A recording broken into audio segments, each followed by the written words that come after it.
지금까지 12절까지 말씀을 우리가 살피면서 욥기를 이해할 수 있는 가장 중요한 단서가 1장 1절부터 12절까지 나와 있다. 특별히 그 가운데 6절부터 12절까지 천상의 어전회의 이야기가 있고, 하나님의 보좌에 앉아 계신 그분께서 무엇 천사들과 함께 하나님 나라의 여러 가지 일들을 의논할 때 거기에 사탄도 참여하고 있었다.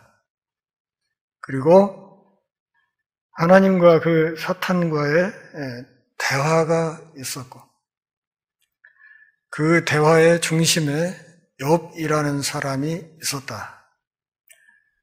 그리고 욥의 경건을 하나님께서 참 귀하게 여기시고 그것을 하나님이 자랑스럽게 여기셔서 그것을 말씀을 하셨는데, 거기에 대해서 사탄이 욥이 아무 까닭 없이 그랬을 리가 없다, 이렇게 욥을 고발하는 일을 했습니다. 하나님이 그에게 건강도 주시고 또 많은 자녀도 주시고 많은 재산도 주시고 모든 것을 다 잘되게 해주시고, 그렇게 하니까 이 사람이 하나님을 그렇게 경외하는 것이지 아무 이유 없이 이 사람이 하나님 앞에 경건한 삶을 살 리가 없습니다. 이렇게 말을 하니까 하나님은 그렇지 않다. 내 종 욥이 하나님 앞에 뭔가 하나님께 예배할 만한 무슨 이유가 있어서 그렇게 하는 것은 아니라, 사탄이 하나님께 떼를 쓰죠. 아니요, 제가 보기에는 그렇게 할 만한 이유가 있으니까 그러는 것이지, 그가 하나님을 섬기고 경배할 만한 그 이유가 될 만한 복들을 빼앗아 버리면 아마 틀림없이 그는 하나님을 저주하고 하나님을 욕할 것입니다. 이렇게 이야기를 했습니다. 하나님이 자랑스러워하는 욥에 대해서 말씀을 하셨는데 사탄이 뜻밖의 이 부분을 역으로 공격하고 들어오자 하나님께서, 그러면 내 종 욥이 네 말대로 정말 까닭 없이 나를 경외하는지, 아니면 뭔가 나한테서 받는 것이 있고 또 앞으로 기대하는 것이 있기 때문에 나를 섬기는 것인지 한번 네가 시험을 해보라, 이렇게 말씀을 했지요. 그러면서 하나님이 사탄이 활동할 수 있는 활동 범위를 정해줍니다. 네가 시험을 하되 내 종 욥의 몸은 건드리지 마라. 그의 생명은 건드리지 마라. 그리고 할 수 있으면 한번 내 종 욥을 시험해 보아라. 이렇게 이야기를 했고, 이 이야기를 듣자마자 사탄이 곧 여호와 앞에서 물러갔다. 이렇게 12절 뒷부분에서 이야기를 했습니다. 그러니까 12절까지는 보이지 않는 세계의 이야기를 했습니다. 이제 다시 보이는 세계의 이야기로 넘어옵니다. 보이지 않는 세계에서 있었던 일들을 전제하고 이 보이는 세상에서의 여러 가지 일어나는 일들을 들여다보아야 할 책임이 독자들에게 있다는 것을 알아야 합니다. 13절 보실까요? 하루는 욥의 자녀들이 그 맏아들의 집에서 음식을 먹으며 포도주를 마실 때에 어쩌면 욥의 맏아들의 생일이었을 것으로 추정하는 사람들이 많습니다. 욥의 10남매 가운데 제일 맞이인 맏아들의 생일 잔치를 열었던 것으로 보이고, 그런데 14절을 보면 그때 어떤 사환이 욥에게 와서 아뢰되 소는 밭을 갈고 나귀는 그 곁에서 풀을 먹는데, 다시 말하면 욥의 일상적인 삶, 하나님의 은혜와 복을 받아서 누리고 있었던 평화로운 삶이 계속 지속되고 있는 상황에서 15절을 보면 이렇게 말합니다. 스밧 사람이 갑자기 이르러 그것들을 빼앗고 칼로 종들을 죽였나이다. 나만 홀로 피하였으므로 주인께 아래로 왔나이다. 이렇게 말합니다. 그러니까 자기 맏아들의 생일잔치가 있던 그날 갑자기 스밧 사람들이 쳐들어왔다. 그리고 그들이 쳐들어와서 칼로 이 모든 짐승을 빼앗고 또 칼로 이 짐승들을 돌보는 수많은 종들을 다 죽여버리고 오직 저 혼자만 목숨을 건져서 도망쳐 나왔습니다. 이렇게 들에서 있었던 그 일을 주인인 욥에게 이 목숨을 건져서 도망온 이 종이 보고합니다. 그러니까 무시무시한 재앙 속에서도 이 소식을 욥에게 전달하는 한 사람은 꼭 남겨져 있다는 사실을 우리가 알 수 있습니다. 오직 한 사람만 목숨을 부지하고 도망와서 이러이러한 일들이 있었습니다. 그렇게 이야기합니다. 16절을 보면 그가 아직 말하는 동안에 또 한 사람이 와서 그가 아직 말하는 동안에 라는 이 말은 이 상황이 정말로 급박하고 또 이 공격이 정말로 맹렬하다 하는 사실을 강조합니다. 이 말이 16절, 17절, 18절에 계속해서 나옵니다. 이 상황이 굉장히 급박하게 진행이 되고 동시에 그 상황이 아주 심각하다 하는 사실을 알려주기 위해서 같은 표현이 계속 등장합니다. 일종의 이 재난의 쓰나미라고 말을 할 수 있죠. 재난의 파도가 그냥 끊임없이 밀려오는 것입니다. 옛날 옛날 이야기 가운데 그런 얘기 있지 않습니까? 나무꾼이 하루 종일 산에 가서 나무를 해갖고 나무집을 그냥 이만하게 지게 위에 바닥에다 얹어가지고 이렇게 석양에 이렇게 산을 내려오는데 이제 소를 끌고 나무짐을 싣고 이제 집으로 가려고 내려오는데 해는 뉘엿뉘엿 넘어가고 그런데 갑자기 비가 쏟아지고 그런데 그날따라 무슨 일이 있었는지 갑자기 배가 아프면서 뒤가 마렵고 그런데 끌고 가던 소도 고삐를 놓쳐버려가지고 소가 막 도망가고 나무찜은 무너지고 급해서 볼일을 보려고 허리띠를 풀려고 하니 이게 어떻게 홀매쳐져가지고 도저히 풀어지지를 않고 그래가지고 이러도 저러도 못하는 그런 상황 옛날 이야기 속에서 많이 들어보셨을 것입니다. 그런 경우야 소 한 마리 잊어먹으면 되고 나무찜 다시 챙기면 되고 바지에 쌌으면 그냥 가서 빨고 씻고 하면 되는 문제죠. 그런데 지금 욥에게 닥치는 이 재난이라는 것은 그런 수준이 아닙니다. 그렇지 않습니까? 그 수많은 소와 나귀가 들판에서 이렇게 잘 풀을 뜯어먹고 있는 상황에서 갑자기 스바 사람들이 쳐들어와가지고 그걸 다 뺏어가 버리고 칼로 그것을 목양하던 모든 종들을 그냥 다 죽여버리고 딱 한 사람만 간신히 목숨을 부지하고 도망쳐 나온 이런 상황. 그래서 제가 이것을 보고하려고 지금 주인님께 달려왔습니다. 이렇게 말을 하는데 17절에서는 또 그가 아직 말하고 있는 동안에, 그러니까 앞선 재앙에 대한 보고가 끝나기도 전에 또 다른 재앙에 관한 소식이 욥에게 전달됩니다. 또 한 사람이 와서 이르되 갈대아 사람이 새 무리를 지어 갑자기 낙타에게 달려들어 그것을 빼앗으며 칼로 종들을 죽였나이다. 나만 홀로 피하였으므로 주인께 아뢰러 왔나이다.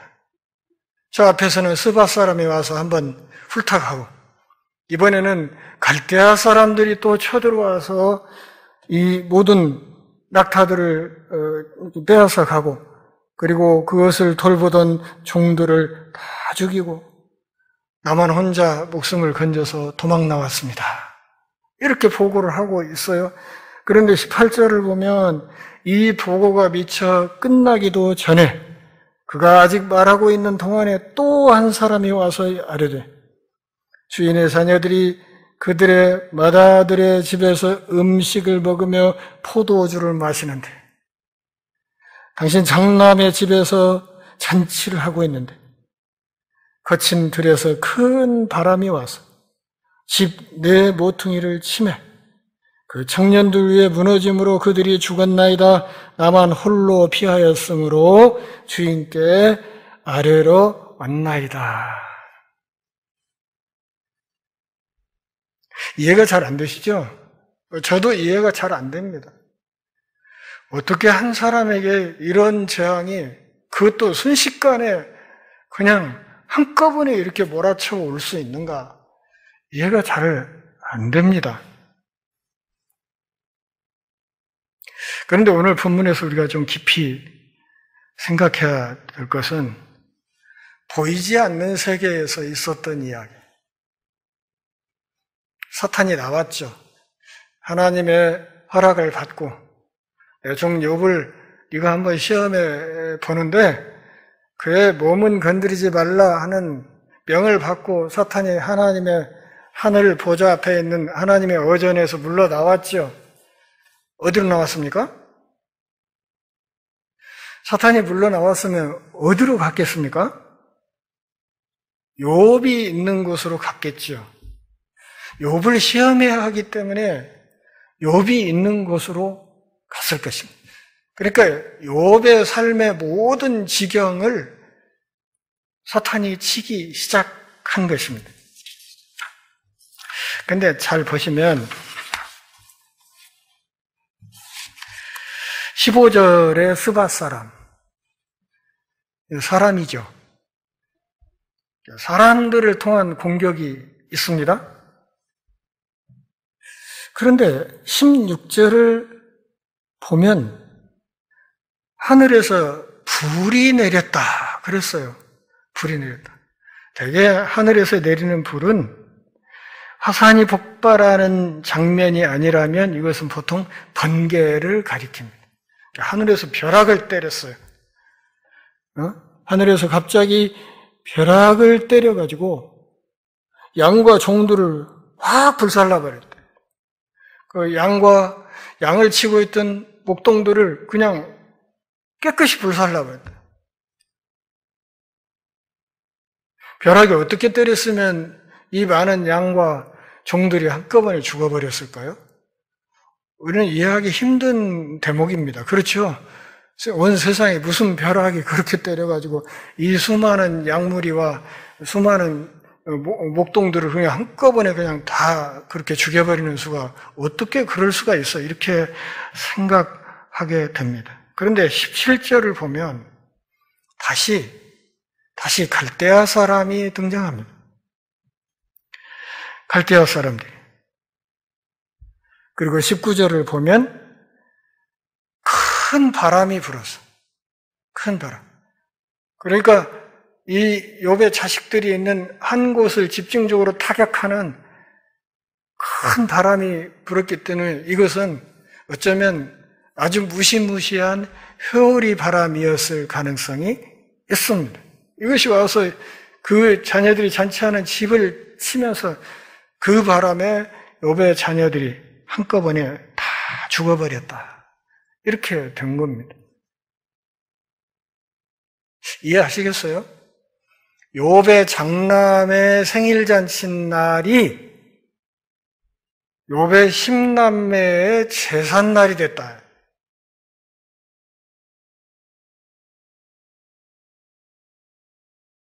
이해하기가 참 힘들죠. 그리고 이런 비극을, 세상에 이런 비극을 사람이 당할 수 있나 이렇게 생각할 수 있습니다. 그런데 욥이 지금 그것을 당하고 있는 것입니다. 그 부자였던 욥이 모든 재산을 다 날리고 종들을 다 죽어버리고 자식들 10남매가 한꺼번에 그냥 한순간에 다 죽어버리고 이런 재앙을 당하고 있는 겁니다. 누가 이렇게 하고 있습니까? 우리는 알잖아요. 보이지 않는 세계 이야기를 1장에서 12절까지 해서 다뤘기 때문에 알고 있잖아요. 이걸 누가 이렇게 하고 있다? 사탄이 하고 있다. 우리는 알고 있어요. 그런데 욥은 이걸 압니까? 모릅니다. 오늘 우리들도 마찬가지예요. 살아가면서 우리가 당하는 숱한 어려움과 역경과 고난들. 그런데 이것이 욥의 경우처럼 물론 정도의 차이는 있지만 살다 보면 이런 것들이 그냥 파도처럼 하나 지나고 나면 금방 또 다른 또 그거 어떻게 해결하고 나면 또 문제가 생기고 해서 정말 그 죽으라 하는 상황들이 때로 있지 않습니까? 본문을 잘 보면 15절은 스바 사람, 사람을 통한 재앙, 인재라고 말할 수 있죠. 사람을 통한 재앙. 16절은 하늘에서 내려오는 불, 번개, 벼락. 이것은 자연재앙이라고 말할 수 있죠. 천재. 그 다음에 17절은 또 다시 갈대아 사람, 사람들을 통한 재난. 그리고 19절은 다시 큰 바람. 이 자연재해를 통해서. 그러니까 우리가 지금 깊이 생각해 봐야 되는 것은 물론 욥은 이유를 몰라요. 이게 왜 이런 일이 생기는지 또는 이 일이 갑자기 나에게 이렇게 쓰나미처럼 한꺼번에 몰아치는지 이유를 몰라요. 모르면서 지금 당하는 거예요. 그리고 그걸 당할 만한 무슨 이유가 없음에도 불구하고 그냥 이유 없이 당하는 이런 어려움과 고난이 있는 거예요. 오늘 본문에서 우리가 깊이 생각해 봐야 되는 것은 사탄의 능력입니다. 물론 이것이 하나님의 허용 안에서, 하나님이 허용하시는 테두리 안에서만 활동하는 것이라 하더라도 사탄이 활동을 할 때에는 참으로 무시무시한 힘을 동원할 수 있다 하는 것을 알아야 합니다. 그 중에 가장 중요한 한 가지는 무엇? 사람을 통해서. 우리가 살면서 당하는 여러 가지 아픔과 고통, 그 가운데 사람이 있지 않습니까? 사람을 통해서 당하는 어려움. 그러니까 사람을 동원해서 욥을 공격하는 이 일을 누가 한 거예요? 사탄이 한 거예요. 스바 사람을 동원해서, 갈대아 사람을 동원해서 욥을 친 거예요. 욥의 삶을 그냥 몰아쳐서 망가뜨리는 작업을 한 거예요. 사람을 동원해서 하고, 그러고도 좀 부족하다 싶으면 또 자연의 힘을 빌려가지고 치고, 그러고도 또 남은 게 있으면 또 사람을 동원해서 치고, 그것으로도 또 남은 것이 있으면 또 자연재해를 동원해서 욥을 치는. 그러니까 우리 삶에 일어나는 여러 가지 일들, 때로는 자연재해로, 때로는 사람들을 통해서 아픔과 고통과 슬픔을 겪을 때가 참 많이 있는데, 그 모든 것들의 배후에 사탄의 활동이 있을 수 있다는 것을 알아야 하고, 그리고 우리를 고통스럽게 하고 우리를 고난의 길로 몰고 가는 이 사탄의 능력은 사실 우리가 상상했던 것 이상으로 무시무시하다 하는 것을 알아야 합니다. 동원할 수 있는 능력만 있는 것이 아니라 사탄은 정말 간교해서, 정말 지혜롭기도 해서 인류의 첫 조상인 아담과 하와를 감쪽같이 속여먹은 그 눈부신 지혜도 있다는 사실을 알아야 합니다. 그래서 예수님은 전도자를 내보낼 때 항시 뭐라 그랬어요? 너희가 뱀처럼 지혜롭고. 그러니까 이 뱀을 상대하려면 적어도 그 뱀의 수준에 맞는 그 지혜를 갖고 있어야 된다고 이야기를 하는 거예요. 근데 이 지혜만 있고 순결하지 못하면 어떻게 돼요? 가련 유다가 되는 거죠. 그래서 너희가 뱀처럼 지혜롭고 비둘기처럼 순결해야 된다. 그러니까 지혜와 순결을 겸해야 하나님 나라의 일꾼으로서의 사역을 제대로 감당할 수 있다. 이렇게 말씀하신 거예요. 지혜는 있는데 순결하지 못하면 가련 유다가 되고,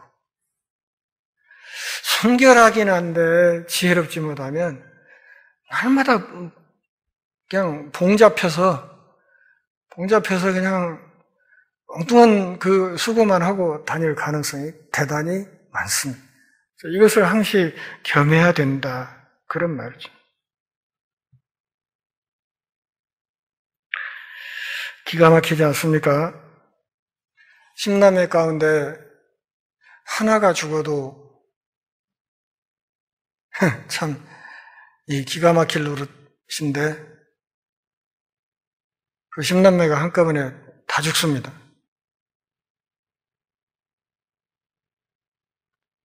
10명이 한 명도 남지 않고 다 죽었습니다.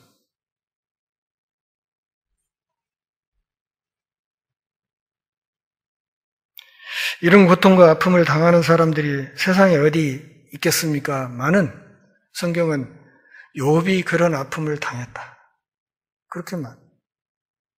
하루아침에 모든 그 많던 재산 다 날아가, 종들 다 죽어.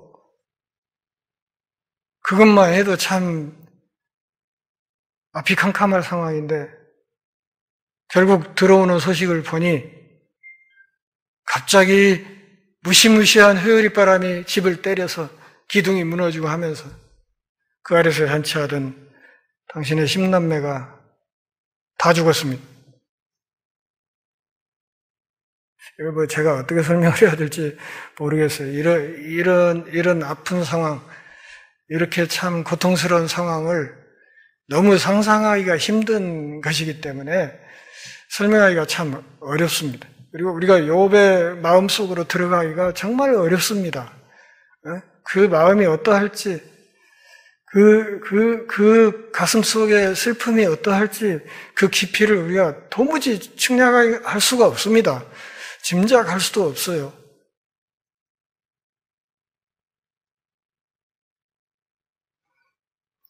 이런 상황을 닥치면 많은 사람들이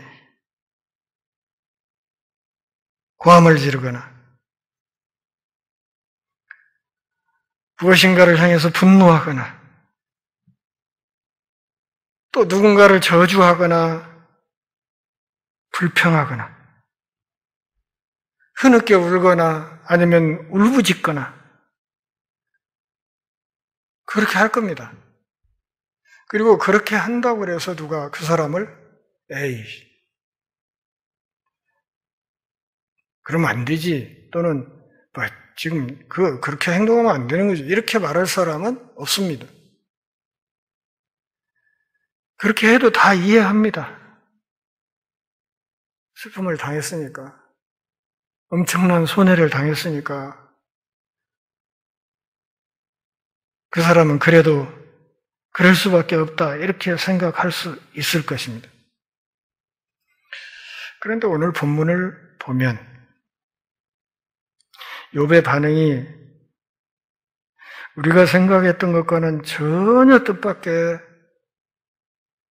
반응이 나타나고 있다 하는 사실을 알 수 있습니다.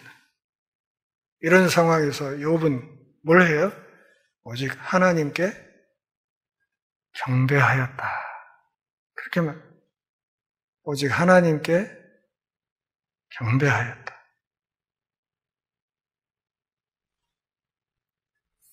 이해되십니까? 이런 상황이 되면 대부분의 사람들은 아이씨, 나 안 믿어버려. 하나님 믿을 거 뭐 있어? 하나님 왜 나한테 이러는 거야? 왜 하필 나냐고! 하면서 이렇게 나 이제 안 믿어버린다고, 나 그만 믿는다고 이러기가 쉽지 않습니까? 또 그렇게 한다고 해도 사람들이 어느 정도는 이해해 줍니다. 그래, 그런 아픔과 슬픔을 당하면 그럴 수 있지. 그렇게 생각할 수 있습니다. 그런데 욥의 반응이 너무 뜻밖입니다. 20절부터 22절까지 같이 한번 읽어보실까요? 욥이 일어나 겉옷을 찢고 머리털을 밀고 땅에 엎드려 예배하며 이르되 내가 모태에서 알몸으로 나왔사온즉 또한 알몸이 그리로 돌아가올지라 주신 이도 여호와시오 거두신 이도 여호와시오니 여호와의 이름이 찬송을 받으실지니이다 하고 이 모든 일에 욥이 범죄하지 아니하고 하나님을 향하여 원망하지 아니하니라. 무시무시한 사람, 전라도 말로 징그런 사람.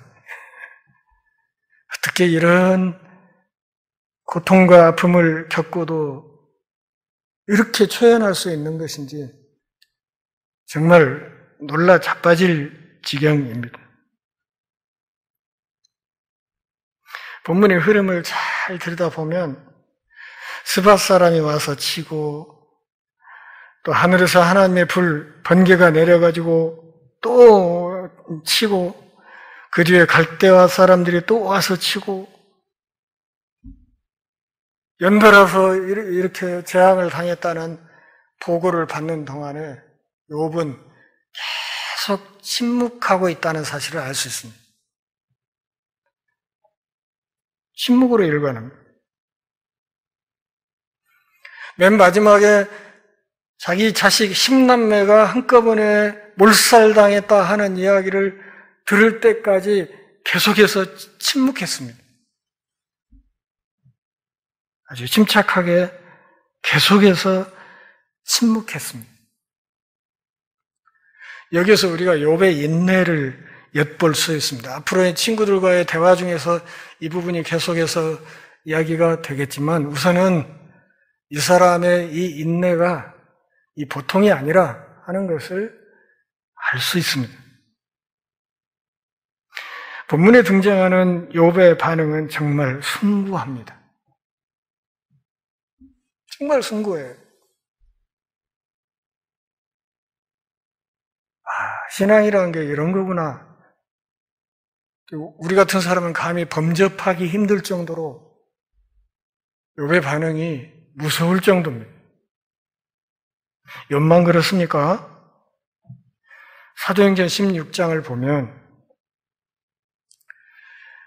바울과 실라가 복음을 전하다가 빌립보 지역에서 옥에 갇혔습니다. 손과 발에 쇠고랑과 착고가 채워졌습니다. 그리고 지하 토굴로 만든 지하 깜방에 갇혔습니다. 손목과 발목에 쇠고랑이 채워져 있습니다. 이 속에서 바울과 실라가 뭐 했습니까? 하나님을 원망했습니까? 참나, 복음 좀 전하겠다는데, 우리를 여기다 쳐넣어요? 좀 그러지 맙시다, 좀. 이랬습니까? 아니면 누군가를 탓하고 감옥에 있는 누구와 막 다투기를 했습니까? 성질을 부렸습니까? 그러지 않았어요.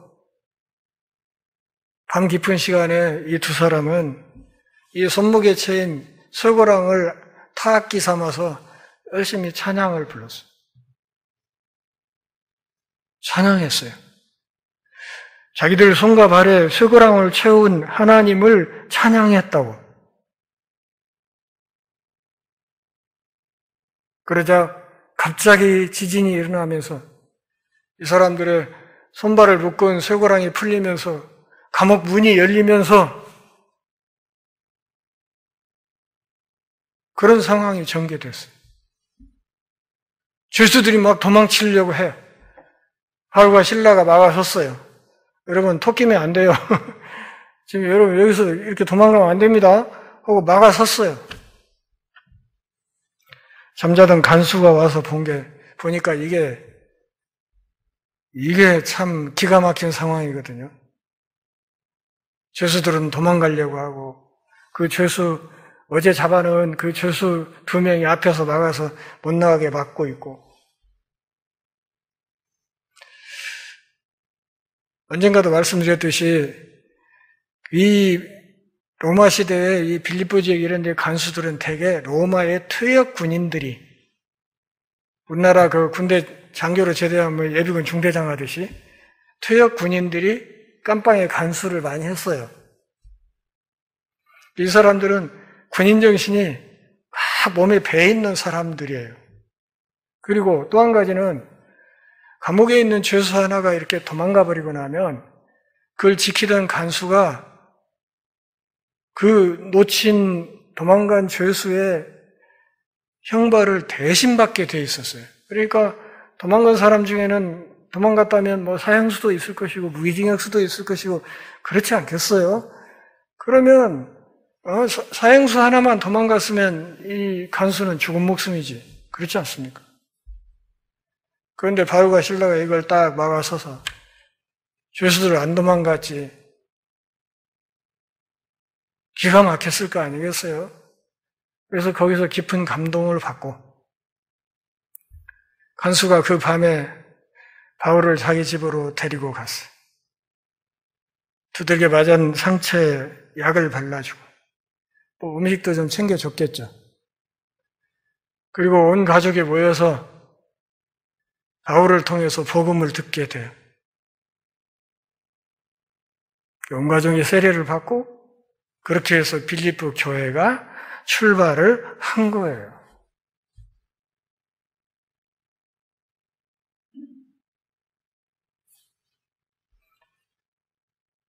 간수가 자기 집을 아마 초대교회, 빌립보 교회 예배 처소로 내놓았을 것 같아요.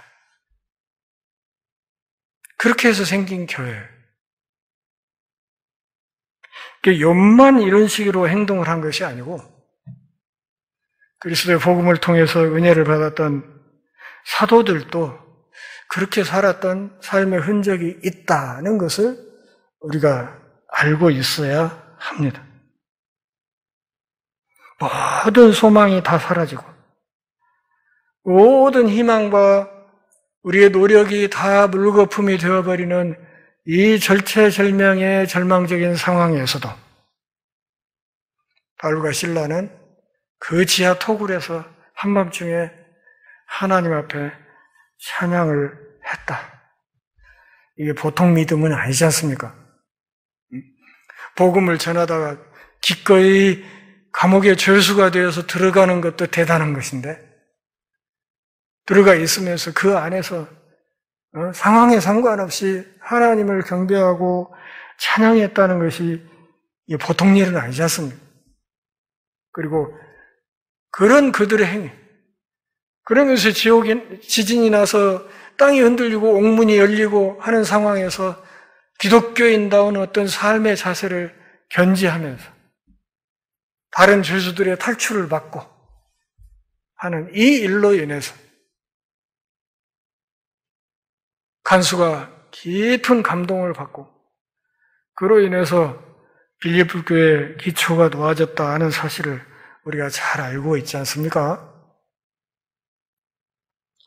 20절을 보면 땅에 엎드려 예배하였다 그랬는데 누구에게 예배했을까요? 하나님께 예배했죠.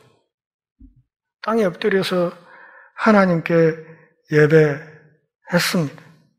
그러면서 21절에서 뭐라고 고백을 합니까? 내가 모태에서 알몸으로 나왔사온지 또한 알몸이 그리로 돌아가올지라. 공수래 공수거라는 말이 있죠. 빈손으로 와서 빈손으로 간다. 수위에는 호주머니가 없다. 이런 말 하지 않습니까? 주신 이도 여호와시오 거두신 이도 여호와시오니 여호와의 이름이 찬송을 받으실지이다. 이렇게 고백했습니다. 근데 21절에 있는 욥의 말을 잘 들여다보면 맨 앞에 나온 말이 알몸이라는 말이에요. 히브리어 원문을 보면 맨 앞에 알몸이란 말이에요. 그 맨 마지막에 있는 말이 먼지, 흙이란 말이에요. 흙으로 돌아간다. 그러니까 알몸 그리고 티끌 흙으로 돌아간다. 이것이 우리 피조물의 본질이에요.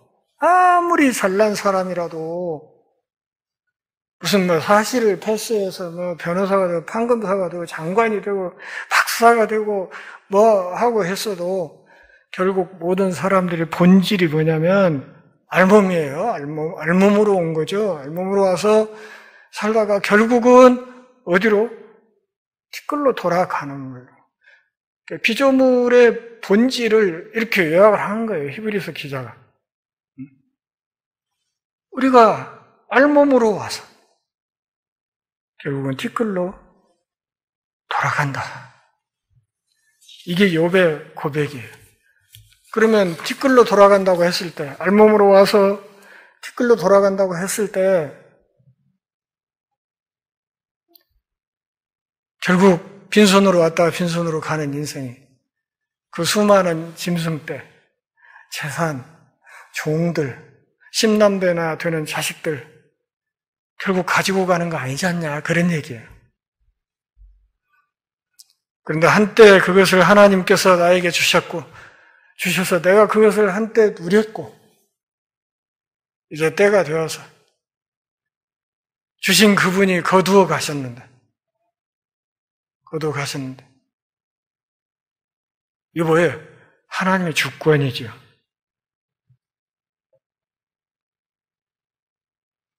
욥은 지금 이 재난 속에서 보이지 않는 곳에서 활동하고 있는 하나님의 손을 보고 있어요.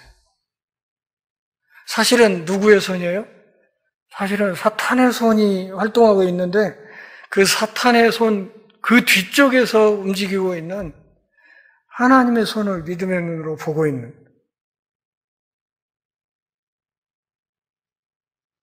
이 무시무시한 능력을 동원할 수 있는 이 사탄까지도 탁 통제할 수 있는 그 주권자 하나님 그분의 주권을 깊이 인식하고 있는 것입니다. 주권자인 그분이 주셨고 주신 그분이 때가 되어서 가져가셨다는데 내가 어떻게 그것을 그분께 탓할 수 있냐? 오직 그분을 경배할 뿐이라 이렇게 말하는 겁니다. 이 믿음이 오늘 우리의 것이 될 수 있기를 바랍니다.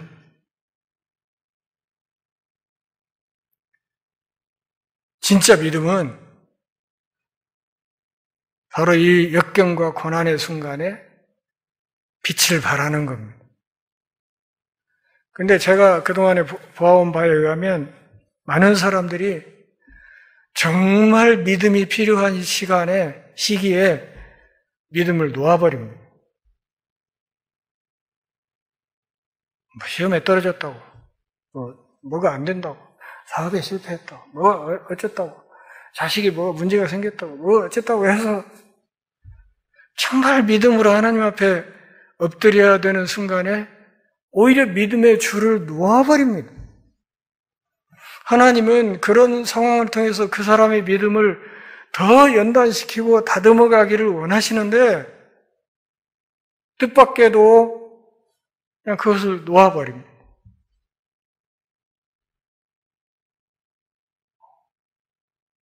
부모가 화나면 그럴 때 있잖아요. 나가! 진짜 나가버리는 애도 있잖아요. 그러니까 부모를 아주 버릇 가르치려고 하는 애들이 있지 않습니까? 그게 나가란 말 아니잖아요. 부모의 뜻, 하나님의 뜻을 오해하는 사람들이 참 많이 있어요.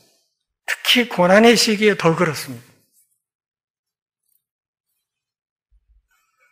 욥의 이 믿음을 우리가 정말 깊이 눈여겨볼 필요가 있습니다. 욥은 원인을 몰라요. 보이지 않는 세계에서 이루어지는 일, 그 일의 결과로 지금 보이는 세계에서 일어난 이 일들이 도대체 무슨 원인 때문에 이렇게 생겼는지를 알지 못해요. 모르지만 도무지 내가 알 수도 없고 이해할 수 없는 이 상황을 모두 다 어디에 놓는 거예요? 하나님의 주권 앞에 놓는 거예요. 우주의 왕이신 그분이 때가 되면 주시고 거두어갈 때는 거두어하시고 그분의 때와 뜻을 따라서 하는 이것이기 때문에 피조물인 내가 그분이 어떻게 하시든지 내 삶에 어떤 일을 어떻게 허락하시든지 간에 그것을 내가 순종해야 된다. 믿음으로 수용해야 된다. 이것이 욥이 갖고 있는 신앙이었어요.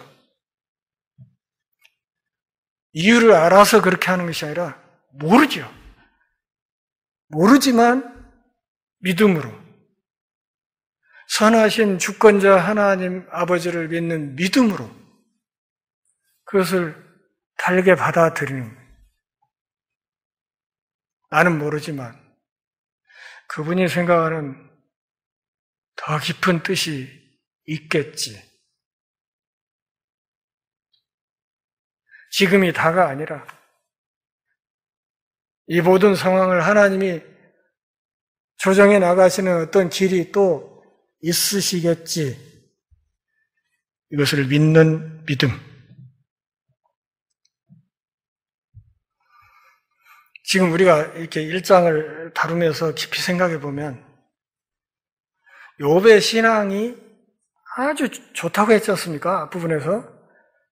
하나님이 자랑할 정도로 욥이 정말 대단한 믿음이었기 때문에 그 신앙이 그의 고난을 덜어주지 않습니다. 그의 고난을 막아주지 않습니다. 오히려 그의 신앙이 고난의 원인이 되었습니다. 이것을 우리가 잘 생각해야 됩니다. 그의 이 깊고 심오한 그의 신앙이 이 무시무시한 고통과 고난의 원인이 되었어요. 그럼 그에게 어떻게 이런 일이 한꺼번에 그냥 몰아칠 수 있는지 이유도 몰라요. 원인은 알 수가 없어요.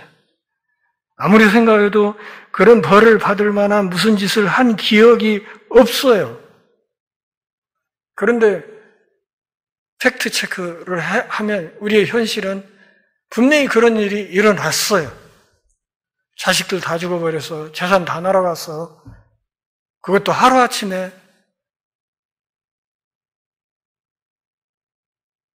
평소에는 잘 보이지도 않던 스파 사람들이 쳐들어오질 않나. 갈대아 사람들이 또 쳐들어오질 않나.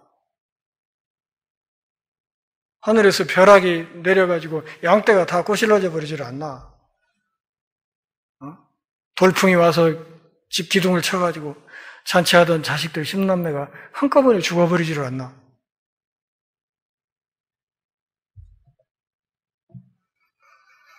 너무 무시무시한 재난 아닙니까? 살 수 있겠어요? 저 같으면 이런 일을 당하면 정말 살기 힘들 것 같아요. 안 그렇습니까? 자식 10남매가 하루아침에 다 죽었는데 어떻게 삽니까? 부모된 사람으로서. 살기 어렵죠. 그러나 욥은 모든 것이 하나님의 손안에 있다는 사실을 믿었습니다. 동시에 하나님의 모든 것을 다 아신다는 것도 믿었습니다. 나는 모릅니다. 나는 모르지만 하나님은 다 아신다고 그렇게 생각했습니다.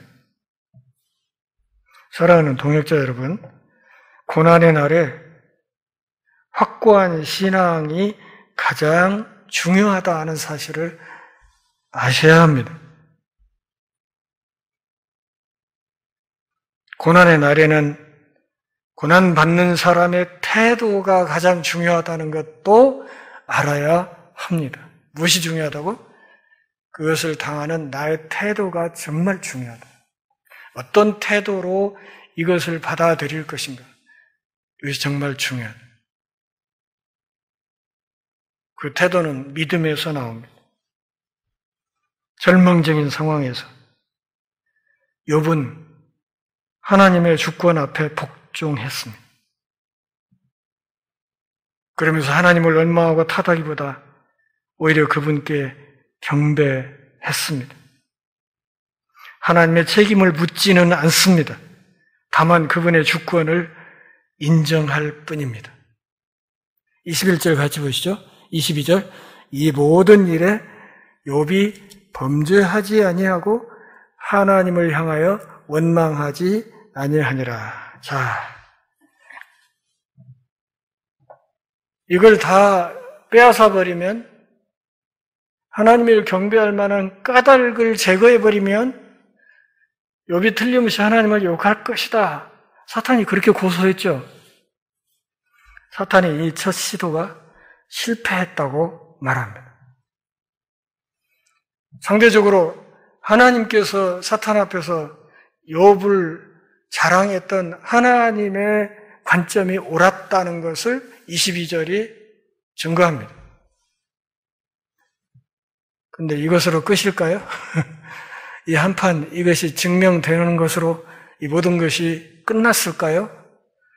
사탄이 그냥 한판 패하고 죄송합니다. 제가 잘못 봤구만요. 이러고 물러납니까? 아니에요. 그렇게 물러났으면 욥기 1장으로 끝났을 거예요. 그런데 앞으로도 41개장이 더 남아 있습니다. 이 과정에서 욥의 그 좋게 지냈던 친구들이 줄줄이 와서 욥을 그냥 달달달달달달 볶아 먹습니다. 위로한답시고 와가지고 그냥 밟아 죽입니다. 그 속에서 욥이 어쩔 줄을 모르는 그 이야기들이 욥기 전체를 이렇게 관통하고 있습니다. 그리고 이 모든 고난 끝에 하나님께서 욥을 어떻게 회복시키는지 그 이야기가 욥기의 이야기라 하는 사실을 알아야 합니다. 오늘 말씀의 주석이 될 만한 신약성경 구절이 하나 있죠. 로마서 8장 28절. 여러분 잘 외우고 있는 거예요. 로마서 8장 28절